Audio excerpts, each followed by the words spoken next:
कोणाच्या भरोश्यावरती नका राहू बाय. तुम्ही कोणाच्या भरोश्यावरती कधी राहू नका, आहे ना. ह्याच्यात एक शेर मध्ये सांगायचं तर, मत कर तमन्ना किसी को पाने की, मत कर तमन्ना किसी को पाने की, बड़ी बेशक निगाह इस जमाने की. मत कर तमन्ना किसी को पाने की, बड़ी बेशक निगाह इस जमाने की, खुद को बना इस कदर की, लोग तमन्ना करे तुझे पाने.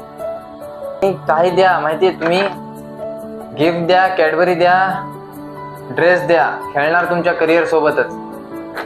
आणि गर्ल्स, तुम्ही काय द्यायचंय, विश्वास द्या, भरोसा द्या, कॅडबरी द्या, खेळणार तुमच्या करिअर सोबत. या दुनियाची रीत आहे, ज्या दिवशी तुमच्यापेक्षा भारी कोणाला भेटला तर तुम्हाला सोडून निघून जा. हे आहे ना, तुमच्याकडं एक तर लोक टॅलेंट असेल, एक तर तुमच्याकडे तुम्ही चांगले दिसता, किंवा त्याचं तुमच्यापाशी काहीतरी काम आहे, तेव्हा लोक तुमच्याकडे अटॅच होते. ज्या दिवशी यातलं सुटलं, ज्या दिवशी तुमचं त्याचं काम तुमच्याकडे नसेल, त्या दिवशी तो येणार है ना. म्हणून बडी बेशक निगाह इस जमाने की, खुद को बना इस कदर की, लोक तमन्ना करे तुझे पाने. एकदम सिंपल. ठीक आहे, आपण चालू करू.